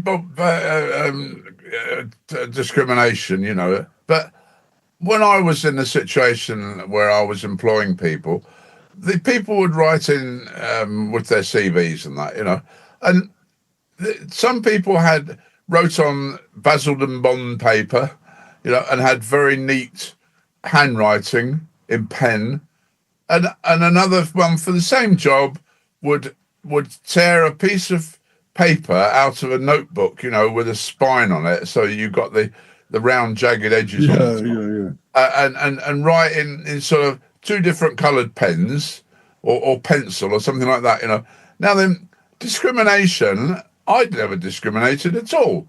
All I did was something like that. That letter went straight in the bin. And the one on Basildon Bond, I would write back and say, yeah, come along for an interview. Well, I worked in the recruitment industry up until very recently, and I can't remember. It must have been 30 years ago since I've seen something handwritten on a CV. All CVs are printed. 90% of them are done online. Yeah, lovely. Yeah, well, I'm going back 25 years, So there's a guy I know. He was the historical perspective on it, but the world has changed. There's a guy I know. He was a headmaster at the Island School in Hong Kong for a time, and he was advertised for. I think he advertised for a deputy head, and this guy came to see him, in Hong Kong, and with his CV, and he said, I was at Dulwich College. He said, I was deputy head at Dulwich College. He said, oh, really? When were you there? And he told him the dates and whatever. And he turned around and said, oh, really? I don't remember seeing you in the staff. And he said, because during that time, I was head of Dulwich College, and I never saw you on the staff list. Yeah. That was obviously a blatant no. I think he thought that by going to another country, he'd get away with it. Yeah. Oh, people lie on their CVs all the time. And it is illegal to lie on your CV. It's actually a criminal offence. Yeah, I know it is. Amongst many other things in this country, many that were introduced by Tony Blair, of course, who introduced more criminal offences than any other Prime Minister. One of the current scams is they get ChatGPT to write the CV. Well, yeah. Yeah. You put in certain dates and the job title you did, and then it rams. It elaborates. It elaborates, but you can spot it a mile away if you know what you're talking about. Terry's doctor works 5 days and spends another day catching up on new pills and procedures. Well, that's very good. I wish our doctors here would do that, but they're working less and less. Some are. Yeah, my doctor only works 2 days a week now. She was working 3 days a week. It's down to 2 now. Well, it's better than no days a week. Yeah, but they're studying, aren't they? So no. I mean, some of them, some of the older doctors are, instead of retiring, they're knocking their hours down to suit themselves, and they're self-employed. I mean, if a window cleaner wants to work two days a week instead of 5, well, that's up to him, isn't it? Well, yeah. But, as long as you're not getting paid for 5 days a week. Well, yeah, but the thing is, if you're a window cleaner, for example, says, well, I'm cutting my hours down now, so instead of seeing you every 3 weeks, I'm going to see you every 6 weeks. You go, oh, thanks a lot. I want them done every 3 weeks, and I'll go to somewhere else. And you've got the opportunity of going somewhere else. It's a problem with window cleaners, isn't it? Are you finding the same thing? They come and they come a couple of times. They decided they're not doing it anymore. No, we've got a very good one actually. It comes every 2 months. We got through about we had one. He said, "Oh, I'll be back. I'll see you in 6 weeks." You see, he's a fireman in Luton, so this was his second job, and he said, so he used to text us, "I'll be around tomorrow or today or whatever." We said, "No, we don't want them done this week. We haven't done next week. No, we can't do that. It's got to be 6 weeks or nothing, sort of thing. Yeah. It's got to be on his terms and his rota." So then he decided he's selling the practice to another bloke. Well, he came once and decided that it wasn't economical for him to do this round anymore. So he was going elsewhere. He was a South African guy. And apparently in Milton Keynes, there's a sort of honour amongst thieves, because my mate in Fishermead couldn't get his windows cleaned. And so I spoke to my window cleaner, and I said, would you like to go? Because he doesn't use ladders. He uses one of these. Oh, none of them do that. Can't do that, can they? Yeah, but they're not very effective, I don't think. Well, I disagree with you because they wash the sills. They wash the sills down as well, So. Oh, do they? I haven't had that. Yeah. But I said to this guy about, my mate in Fishermead, and the guy said, "Oh no," he said, "we don't tread on other people's territory," He said, "That's we've got a code." Well, really, I've had, they normally recommend somebody else who probably has been before, and we didn't find them particularly good. Well, no, that's right. There's a couple of Polish guys around that are doing it, but they're not. This water stuff they use is supposed to be not leave marks, but it does. It does leave dry marks. It's not as effective as they claim. Oh, well, ours is pretty good. Oh, well. He washes the windows down first, and then he sprays the window with this. And how much does it cost? I think it's £18. It's gone up now. Yeah, we used to pay, I think, about 15. I think, and your house has got a bit bigger. Who's your window? You have to recommend him to me at some point. Will he come here? Well, I don't know. I'll ask him. Because we're window cleaner less at the moment. Anyway, this is really exciting radio. Yeah, is it? Well, we're up for. We're up to. All right, then we'll just find one. Talking about washing and windows and all that sort of thing. Ask a child to wash a family car. Yeah. That's cruelty, say parents. Oh, for God's sake! I mean, this is where I say society is breaking down, isn't it? Because yeah. I mean, when I was a little lad, child, clean the car, whatever next. I used to clean cars all the time, didn't you? Me too. I used to have a car cleaning round on a Saturday I should enjoy it. Yeah. Well, they don't want to do anything. They don't want to do anything there. There's an interesting article in The Spectator this week and about this bloke, and he's talking about kids. He said about the brats that have been the middle class are producing nothing but brats. And he said he had to use a pseudonym to this article because in case his friends saw what he'd written about them. And he went round to his friend's house and he was introduced to the two sons. And one never even looked up, and he had his hoodie on, never looked up from his screen. And the other one just grunted. And that's the only conversation he got out of them all evening. Yeah. And he said his mother turned to the hoodie one and said, "Your dinner's ready." And he grunted something at her. And she said, "Okay, dear." And he obviously didn't want to come and join. Well, there we are. I'm afraid we're going to have to grunt each other and say that we're not going to say anymore because the time has come to say goodbye. And thanks to Darren. That went quick, didn't it? Yeah. Yeah. And, are you going to talk to Darren? It's been going on the rest of it. Yeah. We'll see you soon, all right? Have a good weekend. Join me, Harry Kukuli, in the Alien Temple every Saturday night, 10 o'clock to midnight on Spectrum on air. Immerse your senses in intense, passionate, and seductive music. The Alien Temple with me, Harry Kukuli, every Saturday night, 10 to midnight on Spectrum on air.